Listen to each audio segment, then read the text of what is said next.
En toute vérité. Un grand entretien de Radio Burkina avec un invité spécial tous les samedis et rediffusé les dimanches. Entretien réalisé par Charles Kendrebeogo.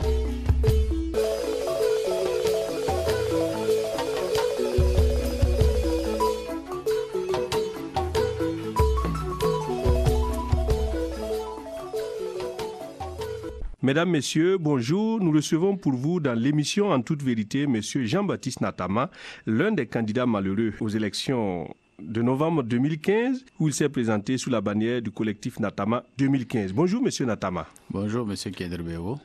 Avec le recul, qu'est-ce qui n'a pas marché à ces élections ? Bon, c'est difficile de répondre à une telle question, mais d'entrée de jeu, ce que l'on peut dire, c'est que nous sommes venus avec une nouvelle approche de la question politique et donc de la question électorale par extension.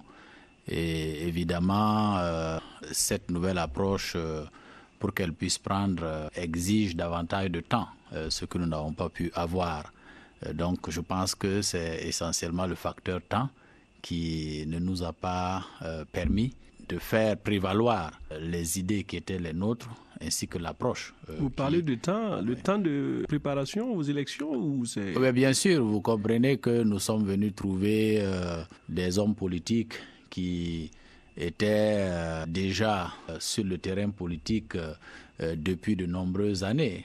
Souvenez-vous que, à titre personnel, nous n'avions jamais mené d'activité politique dans le pays et notre rentrée politique a eu lieu seulement en juin 2015, donc de la même année, pour prendre part à une élection électorale supposée se tenir 5 mois ou 4 mois après. Mais donc, pourquoi cela? Est-ce que c'est de l'impréparation? Non, ce n'est pas de l'impréparation, c'est parce que, comme je l'ai déjà dit, nous n'étions pas au Burkina Faso, nous avons été sollicités par une partie de nos compatriotes qui croyaient en nous et qui pensaient que nous pouvions offrir à ce pays une perspective nouvelle avec une nouvelle dynamique qui peut amener le pays à aller encore à des étapes meilleures dans sa gestion et dans ses aspirations. Nous avons accepté de répondre à l'appel pour non seulement exprimer notre attachement à la patrie, pour exprimer notre sentiment patriotique, et c'est en répondant à cet appel que nous sommes venus un peu tard dans le jeu, puisque, comme je l'ai dit, nous étions à l'extérieur, nous n'étions pas sur le terrain pour faire de la politique. Ça veut dire que vous n'envisagiez pas aller en politique de vous-même? Non, personnellement, je n'avais jamais envisagé d'aller en politique parce que, je le dis et je le répète, j'ai une conception de la politique qui n'a pas l'air d'être celle qui prévaut aujourd'hui dans nos pays. Et j'avais déjà indiqué, depuis ma prise de fonction à Addis Abeba comme directeur de cabinet, lorsque la question m'avait été posée, j'ai dit que je fonctionne avec des convictions, avec des idées, et que c'est seulement, si et seulement, ces convictions rencontraient l'assentiment d'une partie de mes compatriotes que je pouvais accepter de m'engager dans ce jeu-là. Ceci étant, en tant qu'intellectuel, j'ai choisi de rendre public mes connaissances, de rendre public ma pensée, de rendre public ma prospective, et c'est le fait de rendre public cette prospective qui a amené certains de nos compatriotes à penser que plutôt que de rester dans le domaine de la production de la pensée, il faut passer à l'action. Vous êtes arrivé 8e sur 14 candidats avec 1,36% des voix. Vous n'êtes pas déçu de ce score? Je ne suis pas déçu de ce score. Je crois que pour une première et dans le laps de temps dont nous venons de parler, c'est encourageant. Comme vous-même vous le savez aussi, notre système électoral n'a pas toujours, en tout cas la publication des résultats, n'a pas toujours reflété la vérité des urnes aussi. Donc je pense qu'il n'y a aucune raison de se sentir découragé. Bien au contraire, nous avons senti un enthousiasme au niveau des populations lors de nos tournées et nous sommes persuadés que si nous avions eu davantage de temps pour aller davantage au contact de nos populations, les choses auraient été autrement. Vous pensez que les Burkinabés ont compris votre programme? Ah oui, nous sommes satisfaits puisque des retours que nous avons, beaucoup nous disent personne ne nous a attaqué sur notre programme, ni sur sa qualité, ni sur son réalisme, ni sur sa faisabilité. Beaucoup ont plutôt reconnu que c'était le meilleur programme qui était offert au choix des Burkinabés. Même si au finish, les Burkinabés n'ont pas choisi ce programme-là, ce n'est pas parce que le programme n'était pas attractif, il n'était pas réaliste, il n'était pas complet, mais c'est plutôt, comme je l'ai dit, à cause de considérations autres que la qualité du programme. Donc, même nos adversaires ont reconnu la qualité de ce programme. Dans les différents débats, nous sommes allés, franchement, en connaissance de cause. Nous connaissons ce pays, nous connaissons les réalités, nous connaissons les défis, nous connaissons les enjeux, et donc nous avons proposé des réponses à ces enjeux, à ces défis.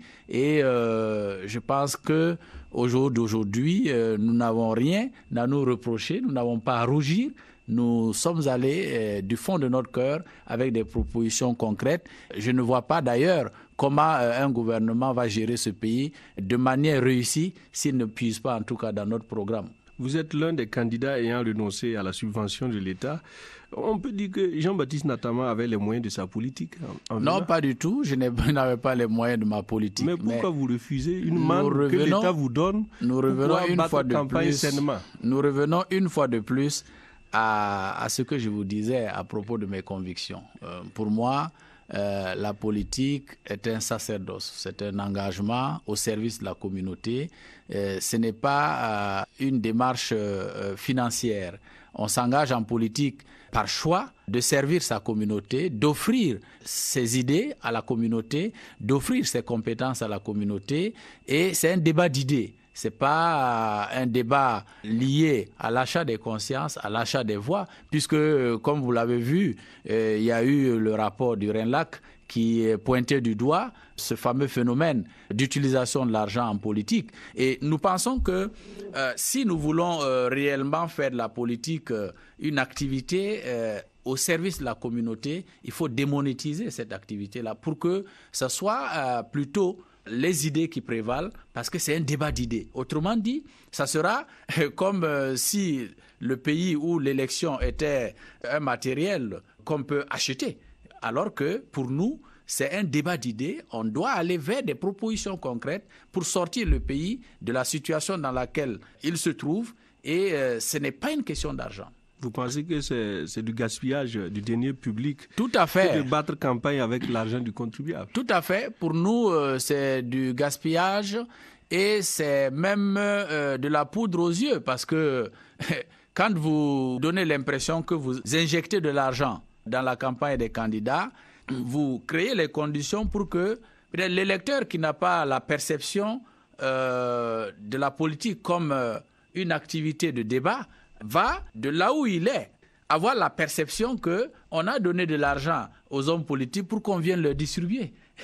Et j'ai suivi, c'est pas le Burkina, mais j'ai suivi une fois dans un pays voisin un reportage où il y avait un électeur qui était assis sous un arbre et qui attendait. On lui demandait mais pourquoi il ne votait pas? Il dit non, j'attends que celui qui viendra me donner ma part d'argent, je pourrai voter pour lui. Et donc c'est pour vous dire que l'environnement dans lequel nous évoluons, avec ce genre de décisions prises au sommet de l'État, nous pouvons fausser le débat et fausser aussi la perception que les populations ont. Il faut repartir sur le principe de la définition de base même de la politique. La politique a vocation à rendre l'homme meilleur. La politique est une activité dont l'essence, c'est la socialisation d'une pensée. Mais si vous n'êtes pas là pour socialiser une pensée à travers la diffusion et l'infusion d'une pensée dans la société, mais tout simplement en train de distribuer de l'argent pour tromper les populations, je pense que ce n'est pas la bonne option. Mais est-ce qu'au stade actuel, un candidat peut se passer vraiment de la subvention et mener une campagne concluante? La subvention ne peut même pas mener une campagne. Et c'est pourquoi je dis qu'il faut renoncer à tout ça pour que nous puissions nous parler entre nous. Et si c'est se déplacer, aller parler au Burkinabé et leur permettre d'écouter vos propositions. Si c'est pour parler à la télévision, à la radio, pour que les gens vous écoutent, je pense qu'on n'a pas besoin de ça. Vous avez renoncé à la subvention? Ces derniers temps, nous avons appris par voie de presse que vous allez financer la construction d'une école dans le Sahel avec cet argent.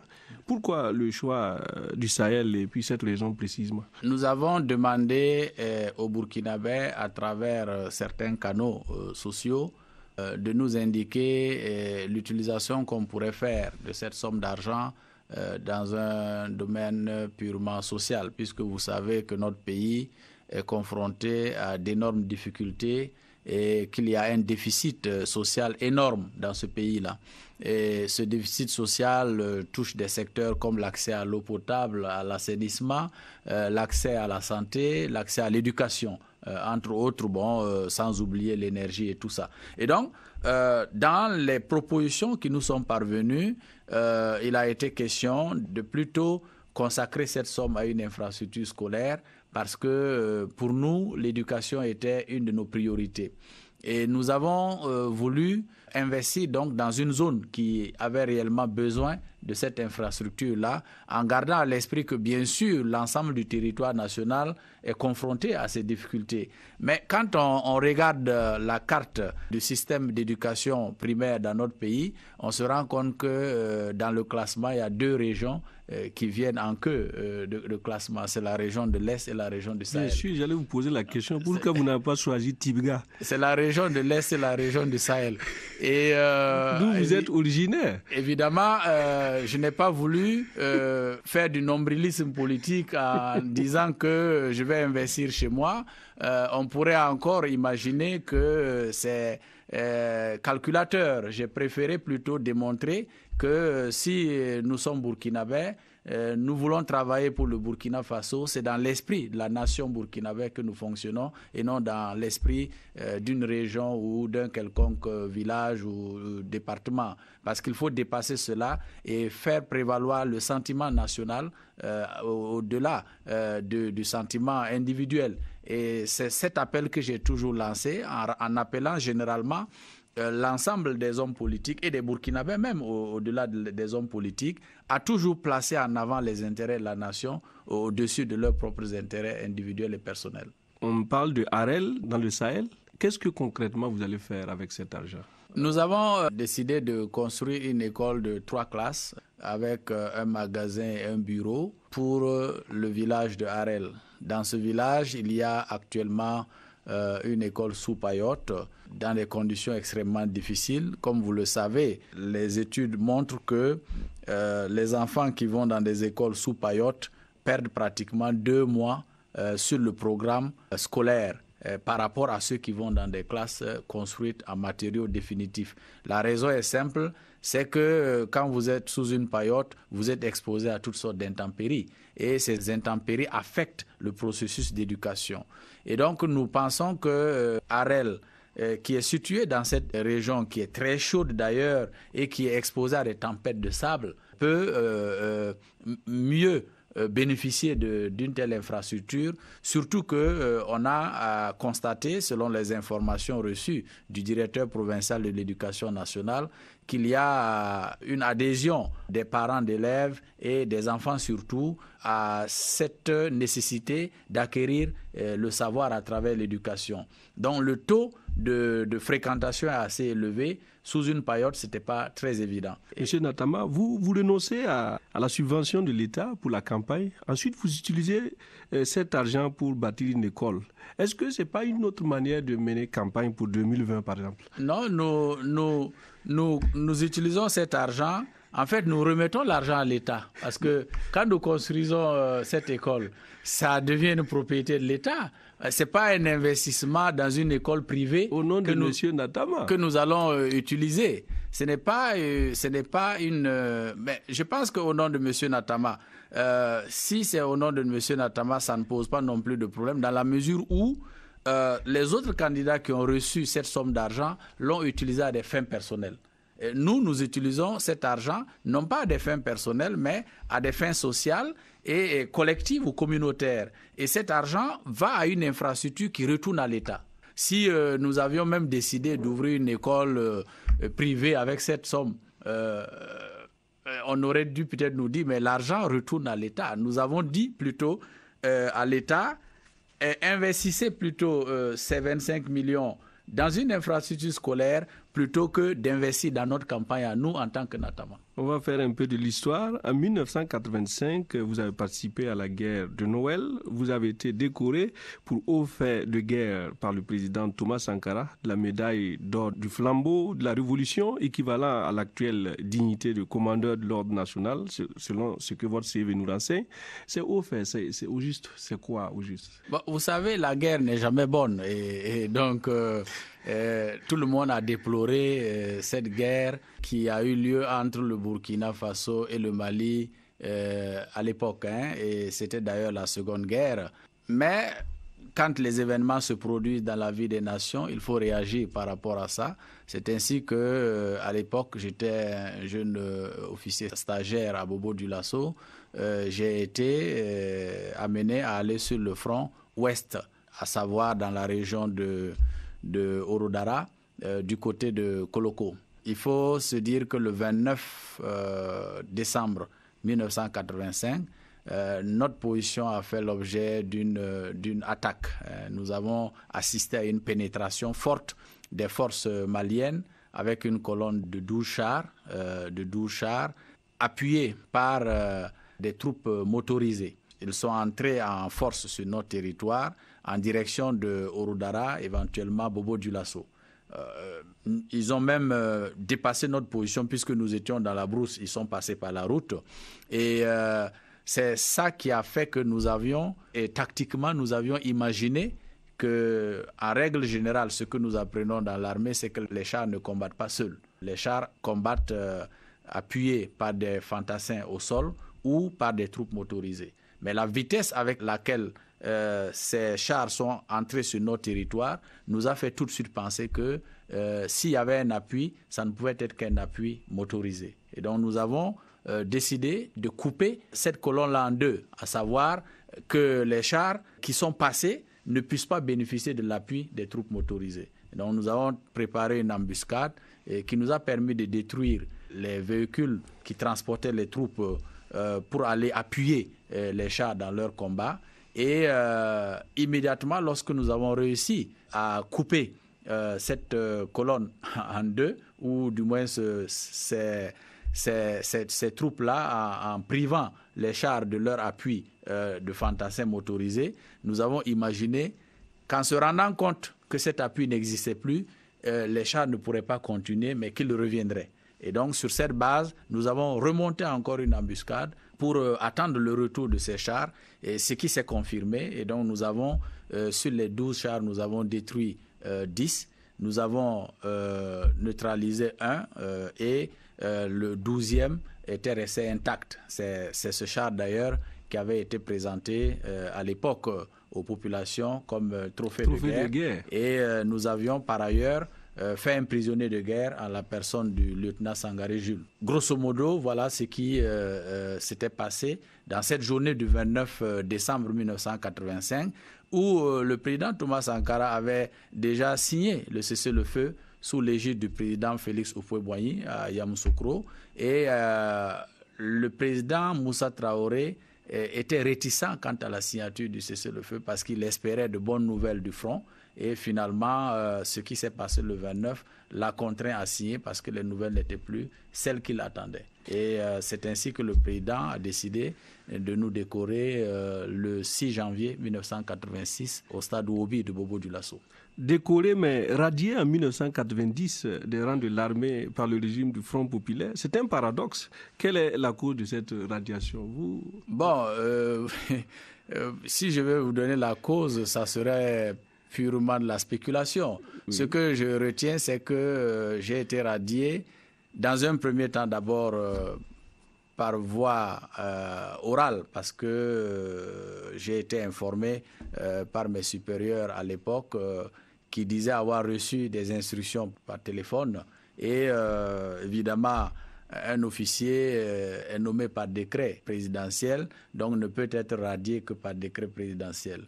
Nous avons attendu, quelques jours après, nous avons reçu un décret signé du président du Faso qui nous radiait du cadre du contrôle des forces armées, qui nous mettait à la disposition, qui nous reversait à la fonction publique pour emploi sans motif. Et donc, officiellement, il n'y a pas de motif. Donc pour nous, s'il y a une conclusion à tirer, c'est que c'était une décision arbitraire.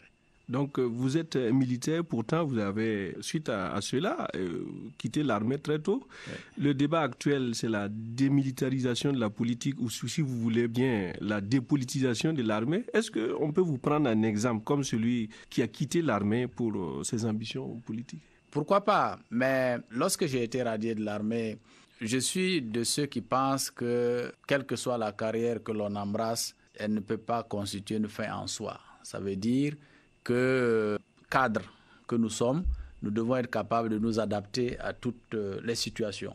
Et donc, ayant été radié de l'armée contre ma volonté, j'ai décidé de ne pas perdre espoir, mais plutôt de me dire que c'est d'autres opportunités qu'on m'offrait, de me battre pour prouver ce dont j'étais capable. C'est ainsi que je ne me suis pas laissé abattre par le découragement et je me suis battu pour me construire une carrière sur le plan diplomatique, à la fois au niveau interne et au niveau international. Toujours est-il que le débat sur l'armée et la politique doit être dépassionné. Il faut être réaliste. Nous sommes dans des pays où, quoi qu'on dise, l'élite se trouve dans tous les corps de notre société.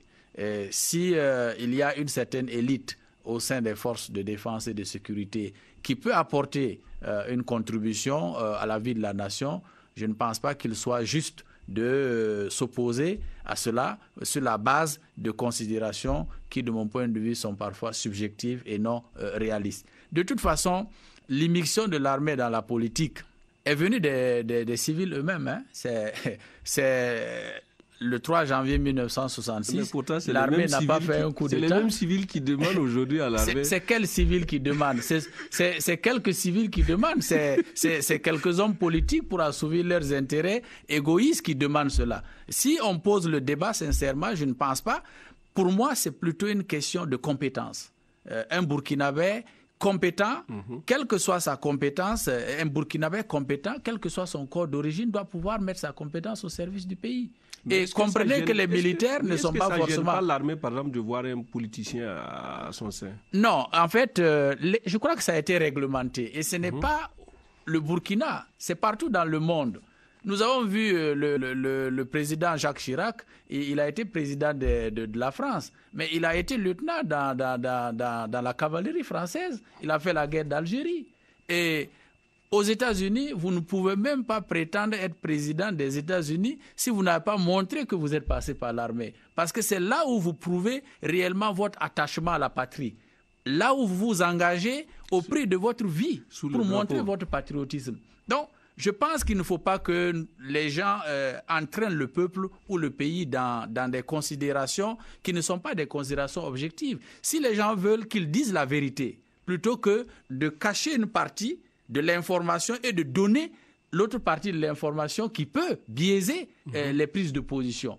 Disons la vérité, parlons entre nous honnêtement, disons-nous ce qui se passe et comme je le dis aujourd'hui, si on devait renvoyer tous les militaires dans les casernes, même dans les hôpitaux, vous allez avoir des problèmes. Pas mal de spécialistes sont des militaires.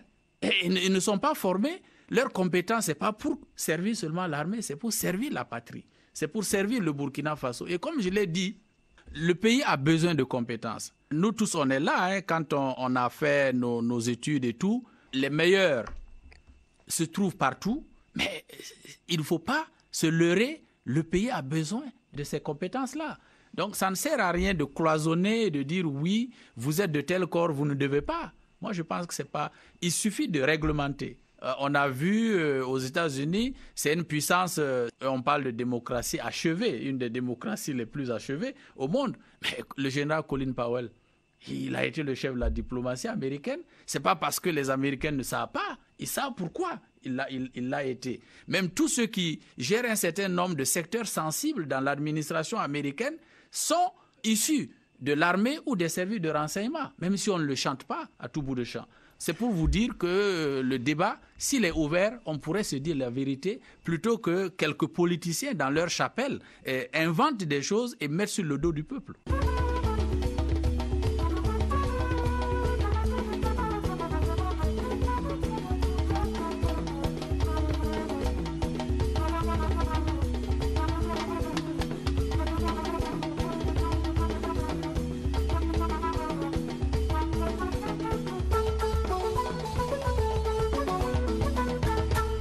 Suite au coup d'État manqué du général Gilbert Diendéré le 16 septembre dernier, votre maison a été saccagée sur fond de rumeurs. Est-ce qu'aujourd'hui vous êtes mieux situé sur ce qui s'est passé réellement?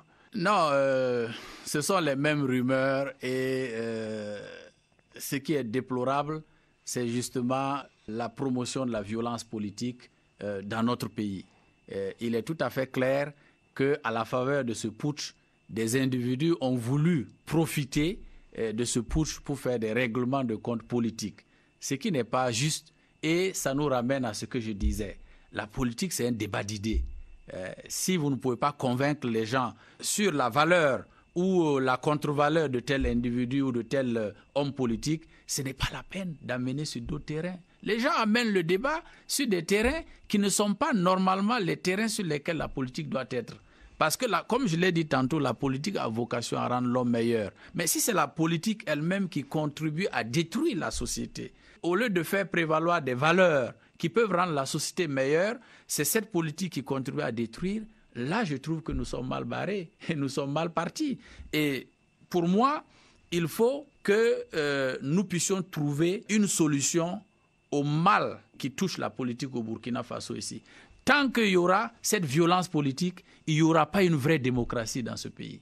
Cette violence politique, elle se vit dans les partis politiques, elle se vit dans l'exercice du pouvoir et ça nous met dans une situation où le dynamisme qui doit caractériser une démocratie avec la liberté d'opinion, avec la pluralité d'opinion n'existe pas. Donc le reste du temps, on raconte du n'importe quoi, on donne l'impression que nous sommes dans un système démocratique, mais je ne suis pas surpris parce que quand on regarde les acteurs politiques aujourd'hui dans notre pays, c'est lié à leur histoire. La culture politique qu'ils sont en train de pratiquer, c'est lié à leur histoire politique. La plupart des acteurs de cette politique-là ont fait leur rang ou leur école politique où? C'était dans les organisations clandestines, au sein desquelles il y avait ce fameux principe de la démarcation physique. Tu es avec moi ou tu es contre moi. Et on ne se parlait même pas. Et cette culture a prévalu jusqu'à aujourd'hui. De telle sorte que même on passe à côté de l'essentiel. Quels étaient vos rapports avec Blaise Compaoré? Moi, j'ai pas de rapport particulier.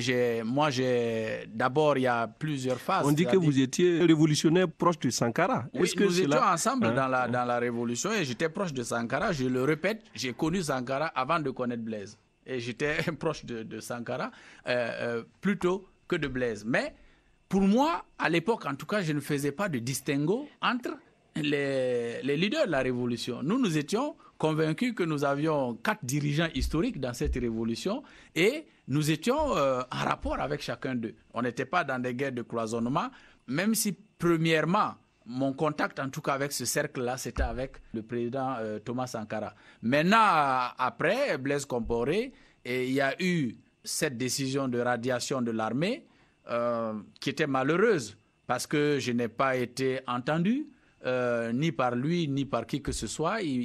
Si il a pris cette décision, je présume que ce n'est pas sur la base d'une relation directe entre lui et moi parce que je n'ai pas eu de problème direct avec lui. C'est sur la base d'informations qui lui ont été parvenues ou qui lui ont été communiquées par certaines personnes.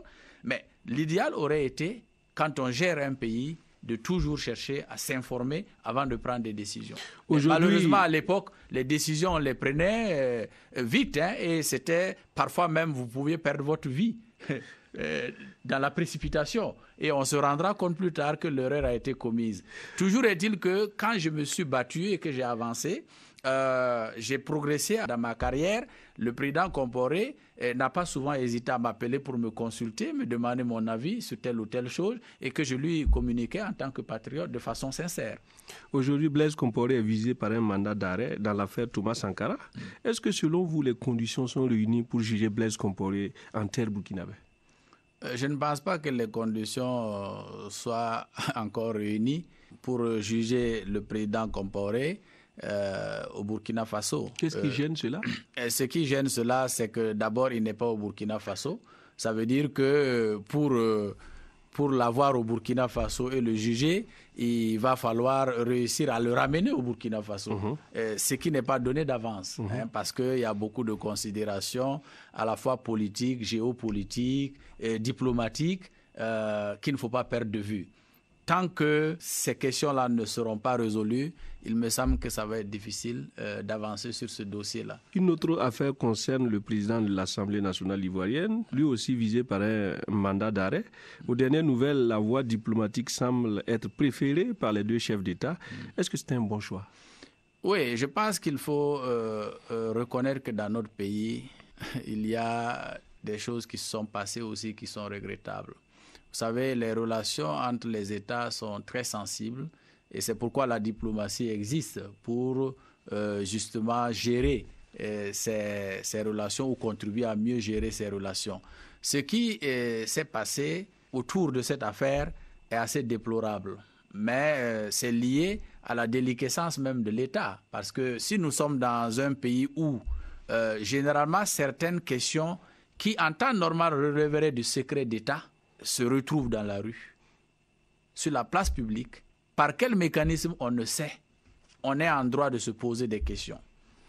Dans tous les pays sérieux au monde, les questions de diplomatie, les questions de sécurité ne sont pas des questions qui se discutent sur la place publique. Parce que ça peut être lourd de conséquences. Et donc, le fait que ce dossier se soit retrouvé dans le domaine public suscite des interrogations, mais il faut que les autorités trouvent le moyen de trouver une solution parce que de toute façon, le Burkina ne gagne pas à être en conflit avec la Côte d'Ivoire, tout comme la Côte d'Ivoire ne gagne pas à être en conflit avec le Burkina Faso. Nous sommes condamnés par l'histoire et la géographie à vivre ensemble. Nous n'avons pas choisi d'être voisins, nous n'avons pas choisi d'avoir les mêmes communautés ethniques, nous n'avons pas choisi ces relations-là qui existent entre nous. Donc, nous sommes obligés de trouver une solution et je pense que la voie diplomatique, c'est la voie de la sagesse. L'actualité aussi, c'est le procès de l'ancien président ivoirien Laurent Gbagbo qui se tient à La Haye. Comment vous appréciez ce procès? Il y a des chefs d'État qui ont exprimé leur désapprobation face à ce tribunal. Est-ce que, à vos yeux, ce tribunal en fait trop? Le sentiment que nous avons eu par rapport à ce tribunal, c'est que nous, les Africains, dès les négociations autour du statut de Rome, nous avions pensé, parce que généralement confrontés à des problèmes de justice, nous avions pensé qu'il y avait un mécanisme de justice internationale juste qui se mettait en place pour favoriser la promotion de la justice. Et donc, généralement, quand on est faible, on a cette propension à aller vers des mécanismes qui peuvent vous protéger. Je crois que c'est ça qui a fait que beaucoup de pays africains sont allés vers cette justice-là. Maintenant, la pratique a démontré le contraire, c'est-à-dire ceux qui, dans leur démarche quotidienne, parlent de justice, de ceci ou de cela, on s'est rendu compte qu'il y a quand même une dichotomie, et si l'on peut se permettre de le dire. Vous mettez en place une structure pour promouvoir la justice internationale, mais certains grands acteurs de la communauté internationale n'en font pas partie. Et les mécanismes de déclenchement aussi leur donnent des pouvoirs quand bien même eux-mêmes n'en font pas partie. Donc il y a quand même des interrogations.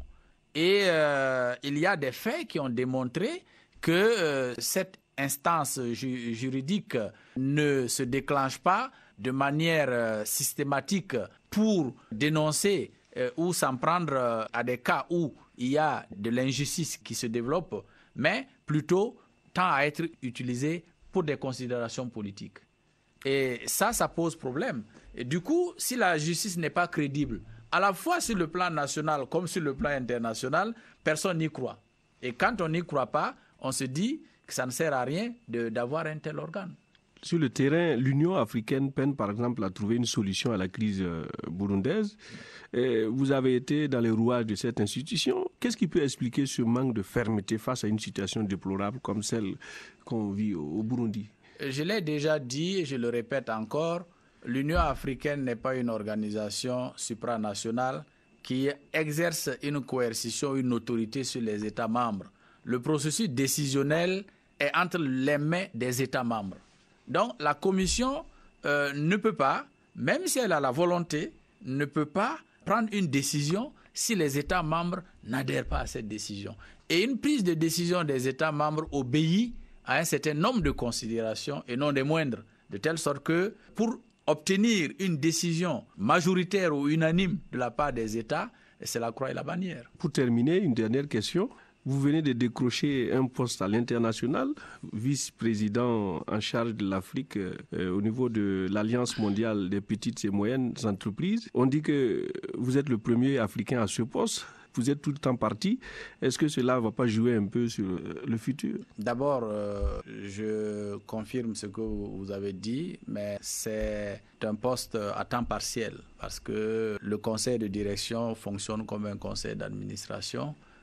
Il faut travailler à donner les orientations stratégiques à cette organisation ou au secrétariat général de cette organisation. Je ne serai pas un fonctionnaire permanent au sein de l'organisation, mais plutôt un membre du conseil de direction, comme d'autres personnalités à travers le monde. Maintenant, vous savez que je suis encore jeune et je ne peux pas décider aujourd'hui de rester et de faire de moi-même un professionnel de la politique, comme je le dis. Pourtant, on dit que les absents ont toujours tort. Non, je ne serai pas absent. La preuve, c'est que j'étais du moins absent. Voilà, vous avez accusé le manque de temps. Vous êtes venu maintenant, aujourd'hui, certains me connaissent, là, beaucoup plus de Burkinabés me connaissent. Je n'étais pas au Burkina, mais des Burkinabés ont trouvé le moyen de penser à moi. Ça veut dire que même si demain, pour une raison ou une autre, je n'étais plus au Burkina, des Burkinabés penseront à moi, mais peut-être que le calendrier sera revu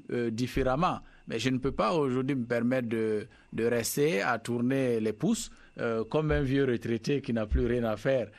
Si c'est ça la configuration de notre pays, parce que la politique, pour moi, ce n'est pas une activité professionnelle. Mais vous vous préparez pour 2020. Je ne peux pas être un professionnel de la politique. Vous vous préparez pour 2020 ? Mais se préparer, c'est à tout point de vue. Et donc, ce n'est pas en restant statique, hein. C'est en étant mobile qu'on se prépare aussi. Et le monde d'aujourd'hui est tel que les choses vont vite, hein. Donc pour nous, c'est une opportunité d'apporter notre contribution à cette organisation qui a reconnu nos compétences et ensuite de voir comment nous pouvons utiliser aussi cette organisation pour défendre les intérêts du Burkina Faso, mais aussi les intérêts de l'Afrique. Ça sera tout pour aujourd'hui, mesdames, messieurs. Je rappelle que nous recevions pour vous M. Jean-Baptiste Natama et du collectif Natama 2015, l'un des candidats malheureux aux élections du 29 novembre 2015. Merci de nous avoir suivis. Je n'aime pas trop l'expression de candidat malheureux.